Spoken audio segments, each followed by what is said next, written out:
पिछले वाले वीडियो तक हमने क्वेश्चन नंबर 4 तक कंप्लीट कर लिया था सारे आंसर के साथ। अभी हम क्वेश्चन नंबर 5 से स्टार्ट कर रहे हैं। आपको पिछले सारे वीडियोस में चैप्टर के सारे कॉन्सेप्ट और पिछले क्वेश्चंस के आंसर मिल जाएंगे, आप जाके देख सकते हैं। अभी हम क्वेश्चन 5 स्टार्ट करते हैं। तो क्वेश्चन 5 क्या कह रहा है कि your uncle has started smoking. आपके अंकल हैं, उन्होंने स्मोकिंग स्टार्ट कर दी है। क्यों स्मोकिंग स्टार्ट करी है ना? ताकि वो अपने फ्रेंड ग्रुप में फिट हो सके। मैक्सिमम लोग ऐसा ही करते हैं। Even though it is well known that smoking can seriously harm health and even cause death। अभी आप देखोगे स्मोकिंग से हेल्थ तो खराब होती है, लंग कैंसर जैसी बीमारी आती है जिसका कोई ट्रीटमेंट होता नहीं है, एंड फाइनली जो है लोगों की डेथ हो जाती है। ठीक है, तो अब इसमें 3 क्वेश्चन है कि आप अंकल को क्या बोलोगे कि बिना रूड हुए, है ना? क्योंकि मेन थिंग इज कि आप बिना रूड हुए कैसे कन्विंस करते हो, है ना? तो बिना रूड हुए आपको उनको बोलना है ताकि वो स्टॉप कर दे स्मोकिंग करना, इनिशियल स्टेज में है। दूसरा क्या है, what would you do if your friend offer you a cigarette at a party. आप क्या करोगे अगर आपका फ्रेंड आपको सिगरेट देता है किसी पार्टी में।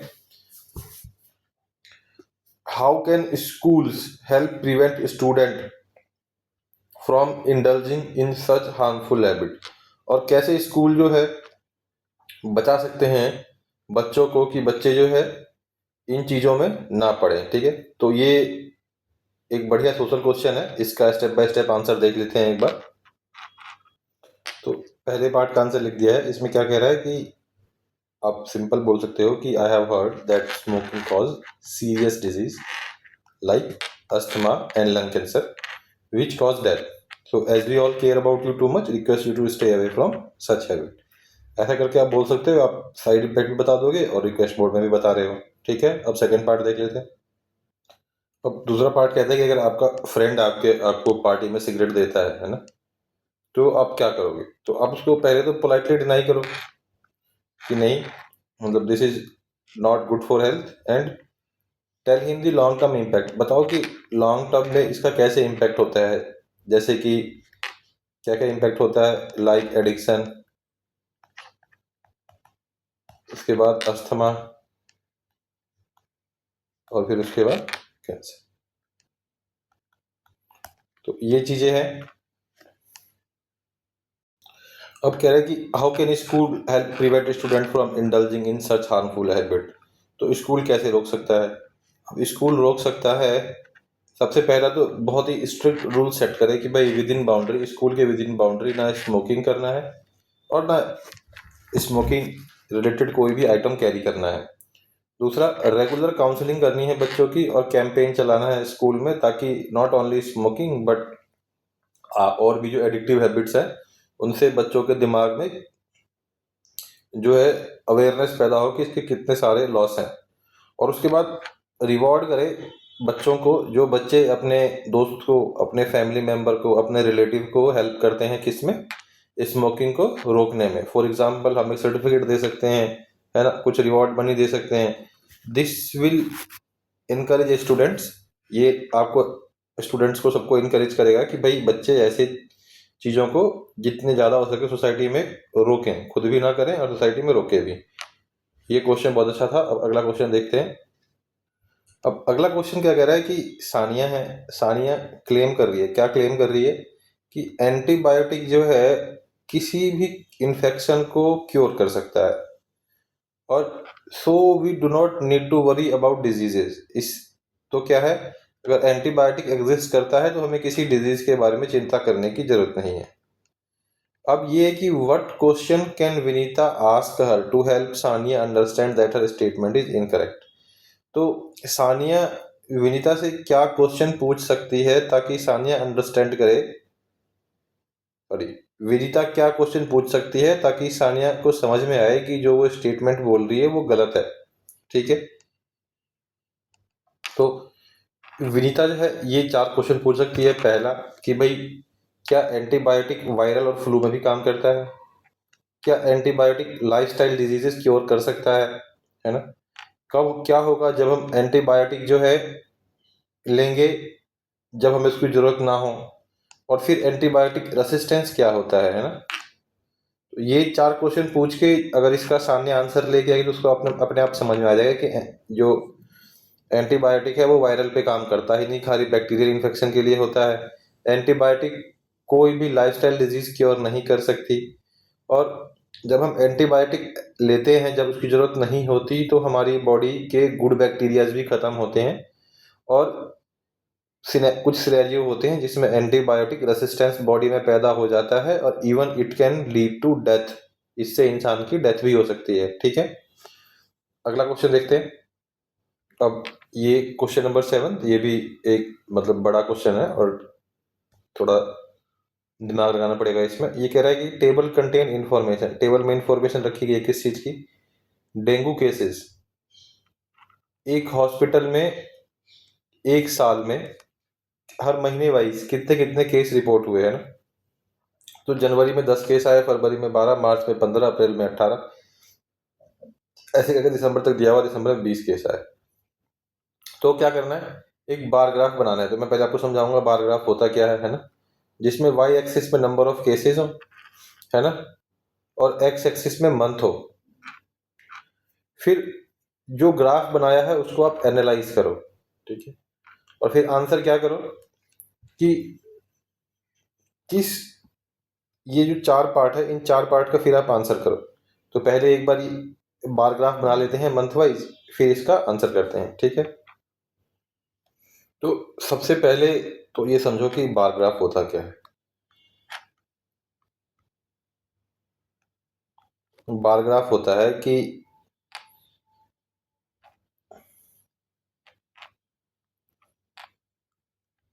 यहाँ पे नंबर है, यहाँ पे मंथ है ना? तो मंथ 1 में रेक्टेंगुलर बार्स की हेल्प से, बार मतलब ऐसे समझ सकते हो जैसे, या कोई रेक्टेंगुलर ब्लॉक, या फिर ईंट, है ना, या फिर रेक्टेंगुलर लड़की लकड़ी, तो उस तरीके से जो है जितना नंबर है, मान के चलो फर्स्ट मंथ में 30 केस रिपोर्ट हुए हैं ना, सेकेंड केस में, सेकेंड मंथ में 15 केस रिपोर्ट हुए। तो इस तरीके से हमें जितना ज़्यादा नंबर होगा वाई एक्सिस पे, ये कौन सा एक्सिस? Y axis. ये कौन सा एक्सिस? X axis. तो 2 एक्सिस है, तो इसके लिए क्या बोलेंगे? इसको 2D ग्राफ बोलेंगे। ठीक है, तो ये तो होता है बार ग्राफ। बार ग्राफ का जो कॉन्सेप्ट आया था वो 14th सेंचुरी के आसपास डेवलप हुआ था। और 14th सेंचुरी के आसपास डेवलप हुआ था। सबसे पहले जिन लोगों ने इस वर्ड को कॉइन किया था वो क्या था?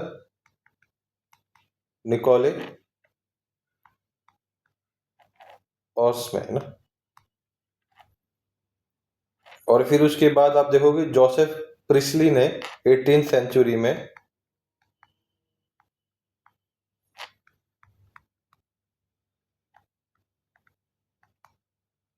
इसको पॉपुलराइज किया। ठीक है, तो अब ये एनालिसिस के लिए ये सब चीजें बहुत जरूरी हो जाती हैं। अब इस क्वेश्चन का बारग्राफ बनाते हैं। अब देखो, ये होता है बार ग्राफ। यहाँ पे क्या है? Y axis. ये क्या है? Y axis. ये आपको क्या बताता है? वाई एक्सिस आपको बताता है नंबर ऑफ केसेस, है ना। एक्स एक्सिस क्या बताता है? एक्स एक्सिस बता रहा है आपको मंथ। क्या बता रहा है? मंथ। ये क्या है? X axis. और ये छोटे छोटे बार्स हैं, है ना। बार्स मतलब ईट समझो या लकड़ी समझो, छोटे छोटे बार्स हैं। और हर बार का मतलब क्या होता है? नंबर। अगर 10 है तो वो 10, यहाँ से 10, और यहाँ से ये मंथ, तो जनवरी महीने में 10 केसेस है ना। तो ऐसे बनेगा आपका बार ग्राफ। ठीक है, अब पहला पार्ट क्या बोल रहा है आपको? पहला पार्ट बोल रहा है कि किस 3 महीने में डेंगू के केसेस सबसे ज्यादा थे? इन विच 3 मंथ वर दी डेंगू केसेस हाईएस्ट? तो मैं अब बार ग्राफ देखूंगा, मतलब जितना बड़ा बार ग्राफ उतने ज्यादा केसेस। तो सबसे ज्यादा केसेस दिख रहे हैं मुझे जुलाई, अगस्त, सितंबर में, है ना। तो आंसर क्या हो जाएगा? Cases were highest in July, August and September. अब सेकेंड पार्ट का आंसर देखते हैं।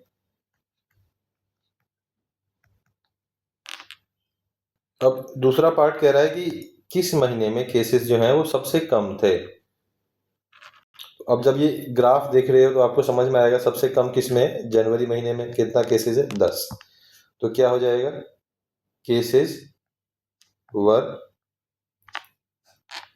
Lowest in January month. ठीक है, अगला देखते हैं। व्हाट नेचुरल और environmental factor during the peak month might contribute to the increase in dengue cases. तो जो आप देख रहे हो जुलाई अगस्त सितंबर, जनरली क्या होता है, मानसून का महीना होता है। तो इन महीने में ऐसा क्या हो रहा है कि डेंगू केसेस बहुत ज्यादा हो रहे हैं? तो क्या होगा इसका आंसर?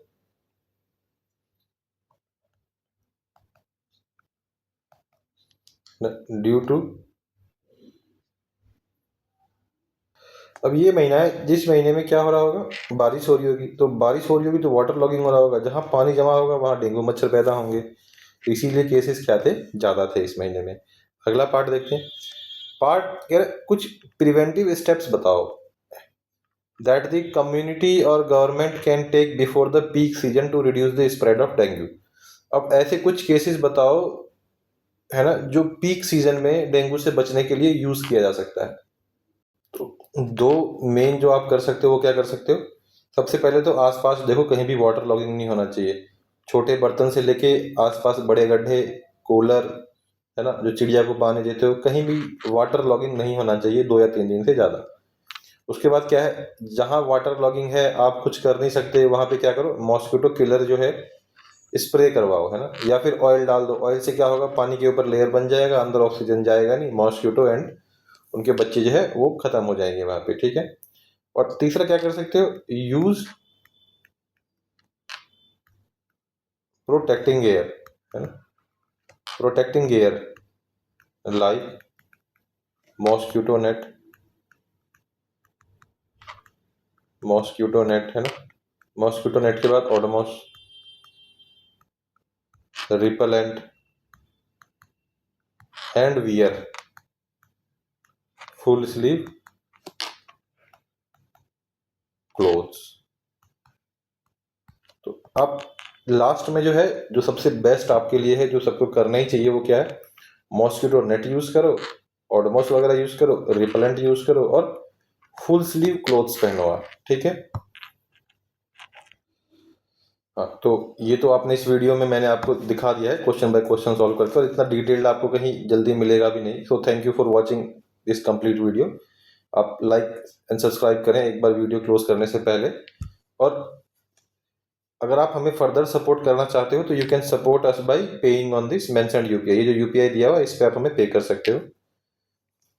नेक्स्ट हमने अपना ईमेल आईडी और टेलीग्राम लिंक डाला हुआ है। तो अगर आपको हमसे जुड़ना है, हमारे चैनल पे पढ़ाना है, या कोई डाउट है, या 1-to-1 क्लासेस चाहिए आपको, तो इन दोनों में से किसी के थ्रू आप हमसे कम्युनिकेट कर सकते हो। Thank you again for watching complete video.